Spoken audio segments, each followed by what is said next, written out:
국힘이 발작하면 그게 정답이다. 이 말을 여실히 증명해 준 게 국정조사라고 봅니다. 국힘이 아주 대장동 2차 수사팀을 보호하느라 열변을 토하고 있습니다. 그런데 국힘이 이렇게 나서면 뭐다? 그자가 범인이라는 게 증명되는 것이죠? 호승진이라는 이름 잘 기억하셔야 합니다. 왜 이렇게 말씀드리는 건지 영상으로 함께 보시겠습니다. 네, 먼저 공소장 변경 관련 말씀드리겠습니다. 지난번 모 의원님께서 검찰은 처벌하려고 기소하는데 왜 안 했냐라고 말씀하셔서 제가 그 얘기를 듣고 사실 조금 놀랐는데, 저희는 무조건 사람을 처벌하는 데 주안점이 있는 게 아니라 가장 중요한 건 실체입니다. 실체에 맞게 처벌을 돼야 됩니다.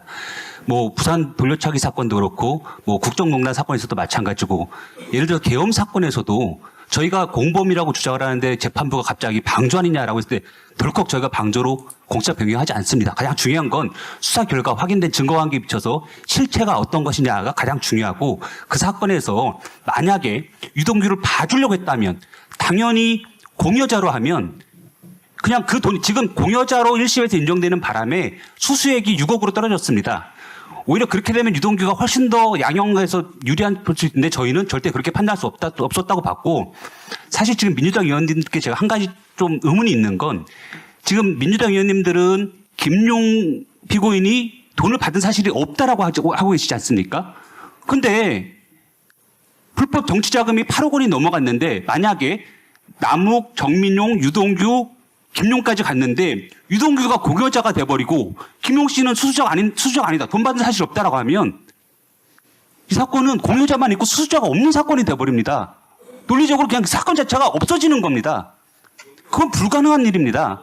그리고 제가 최근에 김용 피고인이 유튜브에 나와서 인터뷰하는 것도 들었는데, 본인 스스로 유동규가 수수자고 남욱이 공여자다라고 얘기하는 것까지 봤습니다. 그 논리에도 좀 어긋난다고 생각이 들고요. 그리고 무엇보다 제가 우려스러운 것은, 지금 한 가지 소위를 말씀해 보시라는데 저는 그 부분 굉장히 우려가 됩니다. 지금 저희가 항소심에서도 상고 이유로 삼아가지고 유동규는 10년을 넘게 김용과 정치적 공동체로 지냈기 때문에 이 사건의 실체는 김용 유동규가 수수자 측이다라고 해서 상고를 해놓은 상태인데, 이 만약에 진짜 이게 대법원에서 저희 주장이 받아들여진다면 이 의원님들 나중에 어떻게 하시려고 하시는지도 약간 굉장히 좀 놀랍고, 근데 오히려 너무 지금 재판 중인 사실에 대해서 자꾸 그렇게 말씀하시니까 그게 대법원 재판에 영향을 미칠 것 같아서 매우 사실은 걱정이 됩니다. 호승진. 그렇게 봐줘가지고 호승진 검사 참 걱정돼요. 예. 이동규 다 봐줬잖아요. 저희는 절대 그런 사실이 없습니다. 그런 부분도 이미 법원 판단에서 김용 재판 1, 2심, 대장동 사건 1심에서 다 판단이 된 부분입니다. 네. 자, 이제 들어가세요. 본인한테 그렇게 말씀하세요. 깨끗한 증거를 법원에다 내야지. 어려운 수로 증거를 오염시켜갖고. 지금 본인한테 그렇게 말씀하세요. 아까 법원에서 공소장 변경. 자 보세요. 고기가 안 바꿨잖아요. 이재명 대통령 후보가 대통령 후보예요. 그런데 항소심에서 무죄가 났어요. 무죄가 나고 4월 24일 날 자료가 올라갔는데, 4월 22일 날 올라갔는데 24일 날 파기환송 표결을 합니다. 법원이, 조희대 법원이. 예? 여러분, 조희대 법원이 그렇게 합니다. 4월 22일 날 자료가 올라갔는데 배당이 4월 22일 날 서부에 배당이 되는데 4월 24일 날 표결합니다. 그리고 파기환송은 5월 1일 날 하죠. 단 이틀 만에.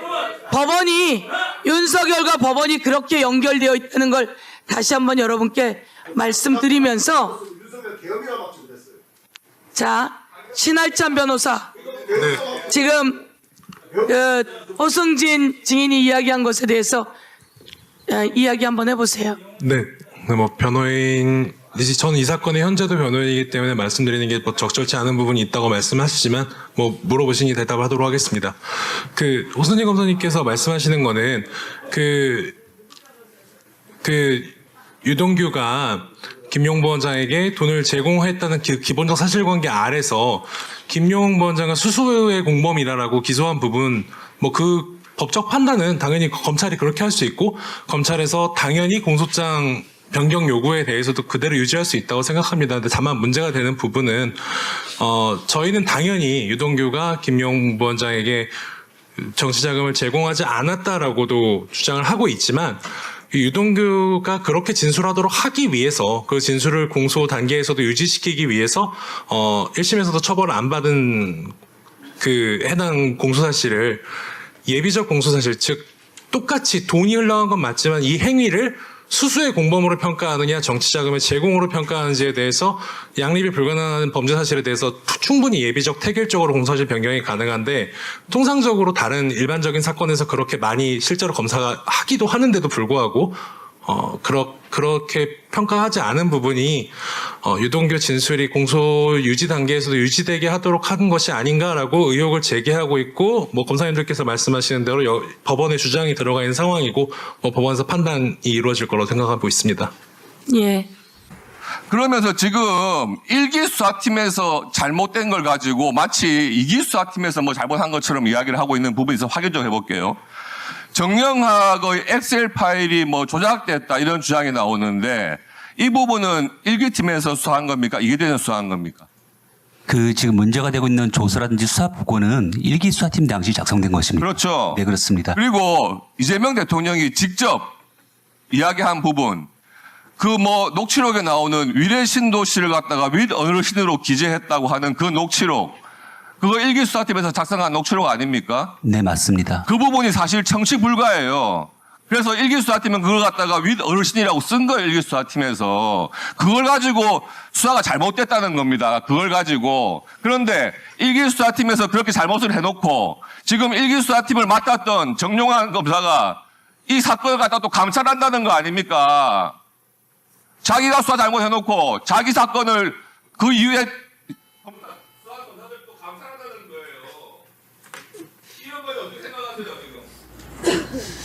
그리고 그 한 가지만 말씀드리면 지금 정영학의 엑셀 파일이 조작되었다라는 것은 정영학 피고인 측의 일방적 주장이었는데 그것이 법원에서 심도 있는 심리를 거쳐서 1심 판결문에 받아들이지 않았습니다. 전혀 그렇지 않다라고 1심이 이미 판단을 한 부분입니다. 담고 있는 그 1기 수사팀의 수사 그 내용들을 갖다가 1기 수사팀의 일원이었던 검사가 또 감찰하겠다는 게 말이 되나 말이에요. 네. 그 부분 뭐 제가 말씀드리긴 좀 그렇지만은 그러니까 만약에 그것이 정말로 조작이라고 한다면 그렇습니다. 근데 저는 그렇게 절대 생각하지 않습니다. 네. 아유, 드리죠. 아까 없어서 못 드렸으니까요. 예, 곽규택 의원 1분 의사진행 발언처럼 예, 전용기 의원님 1분 의사진행 발언 드리겠습니다. 바로 잡고 가야 될 부분이 있어가지고 좀 전에 호승진 검사께서 뭐 왜 이미 법정에 다 나온 내용이고 수만 페이지에 적시되어 있고 법원의 판단이 있었는데 국회에서 이런 조사를 하는지 이해하기 어렵다는 취지로 말했거든요.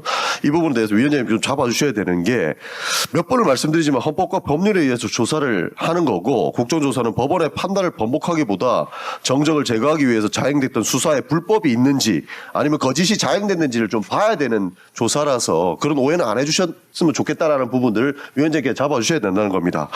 그러니까 조사 시작 전에는 성역처럼 여겨지는 검찰 주장이 전부 깨지고 있다고 저는 봐요. 좀 전에도 검사가 녹취 푸는 거 관여 안 한다고 하셨고 뒤에 계신 강백신 검사 뭐라 했습니까? 이제 들어보니까 재창형으로 들린다고 하지 않습니까?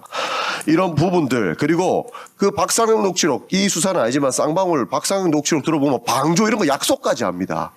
실제로 수사에 대한 거래가 있었고 불법이 있었으면 그걸 밝혀야 되는 것인데 이것이 마치 불법인 양 이야기하는 것은 바람직하지 않기 때문에 이것을 위원장님께서 바로잡아 주시길 다시 한 번만 이야기해 보세요. 앞에 부분. 네, 1분 더 드릴 테니까 다시 한번 제가 다른 걸 보느라고 못 들었어요. 네, 네.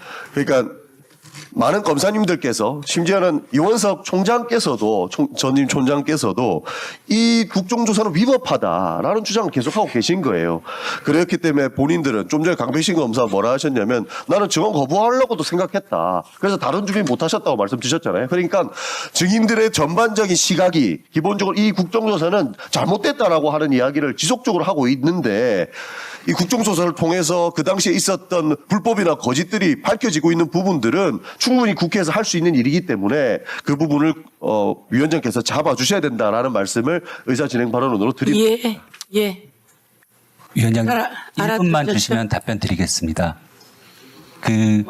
지금 말씀하신, 오늘 지금 이제 전용기 의원님도 말씀하신 내용 중에 간략하게 요지를 이제 제가 이해한 바를 말씀드리면, 남욱 유동규의 증언이 회유 협박에 의해서 잘못되었다. 그 다음에 엑셀 파일, 녹취록이 조작되었다라는 것인데, 다시 말씀드리지만, 그것은 지금 보셨듯이 지금 재판을 받고 있는 피의자, 피고인 측의 아니면 그 변호인들의 일방적 주장이고요. 그 부분들이 이미 재판에서 다 현출돼서 검사와 변호인들이 발언을 자유롭게 하면서 논박을 거쳤고, 그게 이미 1심 판단에서 판단을 받거나 아니면 이미 재판부에서 판단하겠다라고 말씀드린 부분에 전혀 새롭지 않은 내용이라는 점을 말씀드리는 것입니다. 네. 예, 증인. 전혀 새롭지 않다고 생각하는 건 증인의 이야기고요. 온 세상이 이게 문제가 있다. 온 세상이 아니 어떻게 이런 일이 있을 수가 있는가. 윤석열이 정적을 제거하려고 이런 일을 벌였구나. 거기에 여러분이 정치 검찰로 수단이 되었구나. 라고 하는 겁니다. 그리고 남욱 증인, 그리고 돈이 간 내용이 하나도 없고 증언 진술이 바뀐 것밖에 없어요. 지금 그때 진술이 바뀌어서 여러분이 기소를 했으면 지금 진술이 바뀌니까 또다시 이건 다시 봐야 되는 거예요. 무슨 얘기인지 알겠어요? 그 사이에 여러분들이 어떤 강압적인 걸 했는지 이제 세상에 드러나는 거예요. 그리고 여러분이 아이 사진 꺼내서 가져다 오는 게 그러면 옳아요? 위원장님, 저희는 남욱의 진술, 그게 아프죠? 유동규의 진술을 아이 일방적으로 사진을 절대 믿지 않고요. 자, 우승진 증인, 아이 사진은 어디서 나왔어요? 남욱 증인의 아이들 사진은 어디서 나왔어요? 말씀하셨듯이 그 부분은 저희가 오늘 저는 국정조사에서 확인이 되었다고 생각하는 게 1기 수사팀이나 2기 수사팀이나 똑같은 결론, 똑같은 입장으로 수사를 진행했고 증인. 그 자료를 인계받는 그 안에 대한민국 있었습니다. 국민들이 이번에 알게 된 거예요. 이 사진을 가지고 가서 그걸로 협박했구나. 그래서 그 사이에 진술이 바뀌었구나. 들어가세요 이제. 위원장님, 그거 정말 아까 시간 30초 안에 제가 줬으니까 말씀드리겠습니다. 들어가세요. 새로운 말씀을 하셔서 허승진 아주 검사다워요. 그동안 무슨 형식으로 했는지 다 보여요. 들어가세요 이제. 30초만 주시면 그 아이들 자, 다음. 사진 부분 말씀드리겠습니다. 자, 다음 이주희 의원님, 예, 질의하세요. 남욱 사진이 이게까지 왜 넘어가냐고요 그게 1년 동안 왜 갖고 있냐고 그걸. 아까도 제 발언 방해하시더니 지금도 그러십니까? 그만하세요 이제. 가족이랑 같이